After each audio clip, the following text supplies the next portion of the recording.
जब मैं रात को ऑफिस से घर आया तो मेरी पत्नी ने खाना लगाया। मैंने उसका हाथ अपने हाथों में लिया और कहा, मुझे तुमसे कुछ जरूरी बात कहनी है। वो शांत बैठकर खाना खा रही थी। उसकी आंखों में कुछ दर्द सा साफ नजर आ रहा था। मुझे नहीं पता उससे कैसे कहूं, मगर मुझे उसे बताना ही था। मैंने बड़ी शांति से कहा, मुझे तलाक चाहिए। लगा जैसे उसे मेरे शब्दों से कुछ फर्क नहीं पड़ा, बल्कि उसने मुझसे पूछा, क्यों तलाक चाहिए। मैंने उसके सवाल को अनसुना किया तो उसे गुस्सा आ गया। उसने बर्तन उठाकर फेंक दिया और जोर से चिल्लाई, तुम इंसान नहीं हो। उस रात हमने एक दूसरे से बात नहीं की। वो रो रही थी। मुझे पता था कि वो जानना चाहती थी कि आखिर ऐसा क्या हुआ जो हमारा रिश्ता टूटने की कगार पर आ गया। पर मेरे लिए उसके सवालों का जवाब दे पाना नामुमकिन था।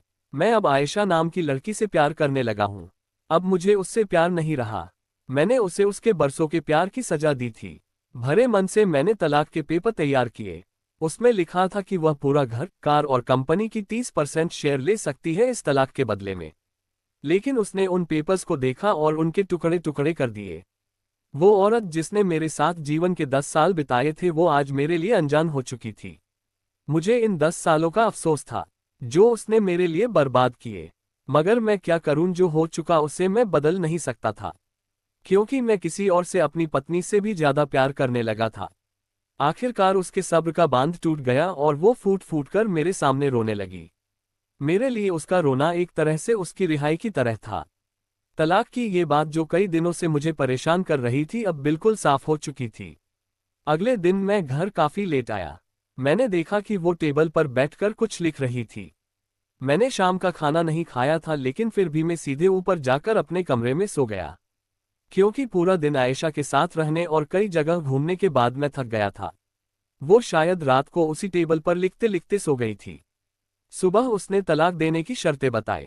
वो मुझसे कुछ भी लेना नहीं चाहती थी। उसे सिर्फ तलाक से पहले 1 महीने का समय चाहिए था। उसने आग्रह किया कि इस 1 महीने में हम दोनों वही पुराना वाला जीवन जिए जितना संभव हो सके, क्योंकि आने वाले महीने में हमारे बेटे की परीक्षा है।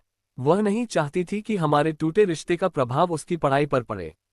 मुझे भी यह ठीक लगा, मगर वो कुछ और भी चाहती थी। जैसे शादी के दिन मैं उसे उठाकर अपने शयन कक्ष तक ले गया था, उसी तरह हर रोज 1 महीने तक मैं उसे शयन कक्ष से उठाकर मुख्य द्वार तक ले जाऊं। मुझे लगा यह पागलपन है, मगर इन आखिरी दिनों को थोड़ा अच्छा बनाने के लिए मैंने उसकी यह शर्त स्वीकार कर ली। मैंने आयशा को अपनी पत्नी की सभी शर्तें बताई। वो हंसने लगी। उसे लगा मेरी पत्नी कितने भी तरीके अपना ले, तलाक होना तो तय है। एक दिन वह अपनी पसंद की साड़ी निकाल रही थी, लेकिन कुछ खास नहीं ढूंढ पाए। उसने सांस भरते हुए कहा कि उसके सारे कपड़े बड़े पड़ने लगे हैं। तब मुझे पता चला कि वह काफी दुबली हो गई है और इसीलिए मैं उसे आसानी से उठा पा रहा था। मेरे दिल को एक झटका सा लगा। उसने अपने दिल में काफी सारा दर्द छुपा रखा था। पता नहीं कैसे मैं आगे बढ़ा और उसके सिर को छूकर देखा।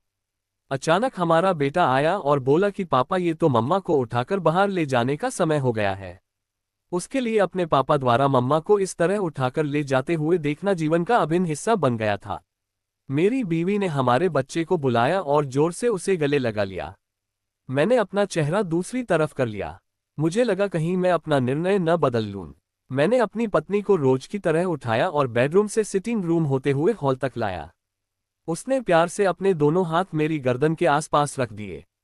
मैंने उसे जोर से पकड़ रखा था, बिल्कुल हमारे सुहागरात की तरह। मगर उसका इतना कम वजन मुझे परेशान कर रहा था। महीने के आखिरी दिन जब मैंने उसे उठाया तो मेरे लिए एक कदम भी चल पाना मुश्किल हो रहा था।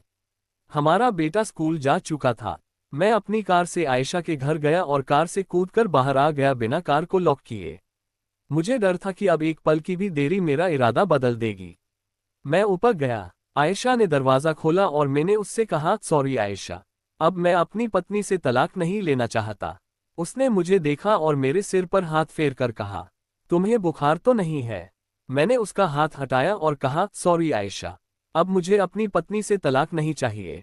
हमारी शादीशुदा जिंदगी शायद हम दोनों के ध्यान न देने की वजह से बोरिंग हो गई थी, लेकिन इसका मतलब ये कतई नहीं कि हम एक दूसरे से प्यार नहीं करते।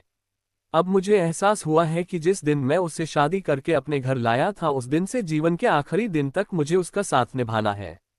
आयशा के होश उड़ गए। उसने मुझे एक जोरदार चांटा जड़ दिया मेरे मुंह पर। वह रोने लगी और दरवाजा अंदर से बंद कर लिया। मैं सीढ़ियों से नीचे उतरा और आकर अपने कार में बैठ गया।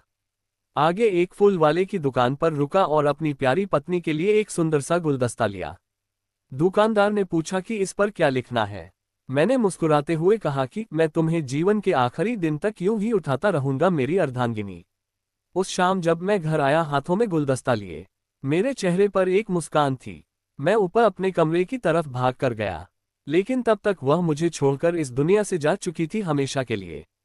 वो कई महीनों से कैंसर से लड़ रही थी, लेकिन मैं आयशा के साथ इतना खोया हुआ था कि कभी ध्यान ही नहीं रहा। उसे पता था वह जल्दी ही मुझे छोड़कर जाने वाली है, इसलिए वह मुझे और मेरे बेटे के रिश्ते को टूटने से बचाना चाहती थी। मैं नीच उससे तलाक लेना चाहता था, लेकिन फिर भी उसने मुझे अपने बच्चे की नज़रों में एक प्यारा पति और पिता बना दिया था। इस कहानी से सीख मिलती है कि जीवन की छोटी छोटी बातें रिश्तों में बहुत महत्व रखती है। बड़ा घर, बड़ी कार और बैंक बैलेंस ये खुशियों का हिस्सा जरूर बन सकते हैं, मगर अपनों के बिना इनकी कोई कीमत नहीं। आपको इस कहानी से क्या सीख मिली, कमेंट में जरूर बताएं। धन्यवाद।